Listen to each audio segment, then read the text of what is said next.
मतलब सबसे ज्यादा अगर मरेंगे तो यही लोग मरेंगे। सिर्फ मैं इटली की एक हॉस्पिटल की बात बताता हूं, पिछले 1.5 महीने में वहां 100 से ज्यादा डॉक्टर मर चुके हैं। 4 दिन पहले एक कोरोना के पेशेंट को एक कार्डियोलॉजिस्ट ने गंगाराम में चेक किया। आज गंगाराम के 108 डॉक्टर और नर्सें क्वारंटाइन है और अब उनकी टेस्टिंग होगी। जब 3 टेस्ट हो जाएंगे, नेगेटिव निकलेंगे, उसके बाद वो दोबारा आ सकते हैं। तो एक बंदे की बेवकूफी से पूरा डिपार्टमेंट हिल सकता है और ये हो चुका है। तो इसको बहुत सीरियसली लीजिए। ये कोई मजाक नहीं है, ये खेल नहीं है। अगर ये थोड़ा सा भी इसमें अगर कुछ लीनियंसी होती तो भारत का प्रधानमंत्री आके हाथ जोड़ के सबसे प्रार्थना नहीं करता हर दूसरे दिन आके। लॉकडाउन एक बहुत ही क्रिटिकल सिचुएशन है, इसको हमें डील करना है। अगर हमने अगले 3 हफ्ते ढंग से निकाल लिए, ये स्टेज 3 की बिगनिंग हो रही है इंडिया में। इंडिया में स्टेज 3 की बिगनिंग है। स्टेज 3 का मतलब होता है कम्युनिटी स्प्रेड।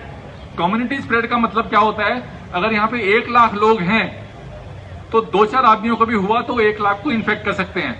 कम्युनिटी स्प्रेड का मतलब होता है कि हमें उसकी चेन नहीं मिलेगी, हमें उसका स्प्रेड नहीं मिलेगा कि ये कहां से आया है, सोर्स पता नहीं चलेगा और पूरी कम्युनिटी में ये फैल सकता है। तो इस वायरस का कोई ट्रीटमेंट नहीं है। इसमें जो जितने भी ट्रीटमेंट हैं, जो लोग आईसीयू से वापस भी आ रहे हैं उनके भी लंग्स अफेक्टेड मिले हैं, पैचेज लंग पे रह जाते हैं, 30% लंग डैमेज तक दिखाया जाता है। तो आपको इसको समझना है और एज अ पुलिस ऑफिसर आपको ये इंश्योर करना है कि अगले एक महीने हम बहुत सीरियसली इसको डील करेंगे और इसमें कोई लीनियंसी नहीं बरतेंगे। आज के माहौल में जो कहावत है वो ये है कि जो डर गया सो बच गया। तो डरना जरूरी है इसमें, जो नहीं डरेगा वो मारा जाएगा, ये चीज ध्यान रखना। और बिल्कुल गलतफहमी मत रहिएगा। एक छोटी सी मैं आपको एग्जांपल बताता हूं। आवाज आ रही है ना सर? एक छोटी सी एग्जांपल बताता हूं। आपकी बहुत अच्छी इम्यूनिटी है। आप 12 घंटे जब काम करते हैं, उसके बाद अपने घर जा रहे हैं, ऑफिस आ रहे हैं, तो आपकी इम्यूनिटी इतनी एक्सरसाइज करके डाउन हो जाती है, एनर्जी लेवल आपका डाउन हो जाता है। सपोज उस वक्त आप इन्फेक्ट हो जाते हो तो वो आपकी लो इम्यूनिटी, अच्छी इम्यूनिटी और ताकत होने के बावजूद लो इम्यूनिटी पे वो आपको अटैक करके बीमार कर सकता है। अब आप इसमें सबसे इंपॉर्टेंट चीज क्या है? हमारे पास बस एक सिल्वर लाइनिंग ये है कि अगर हमने अगले 1 महीने में इस वायरस को कंट्रोल कर लिया और इस चेन को ब्रेक कर दिया तो हिंदुस्तान विश्व विजेता बन जाएगा।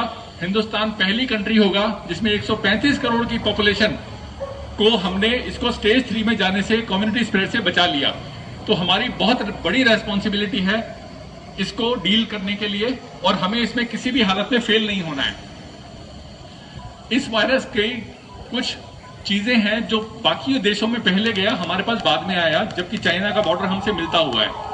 यूरोप में गया, अमेरिका में गया। तो जब वो शुरू में जब ये गया है तो इस वायरस के बारे में लोगों को बिल्कुल भी पता नहीं था। फॉर्चुनेटली जब ये हमारे पास आया है तो कुछ इसकी इंफॉर्मेशन मेडिकल साइंस के पास हमारे पास आ चुकी थी, जिसने हमें इससे डील करने का तरीका समझाया। इस वायरस को जो समझ गया और जिसने इससे डील कर लिया वो बच जाएगा, और वो ना सिर्फ खुद बचेगा, वो अपने कोलीग्स को, अपनी फैमिली को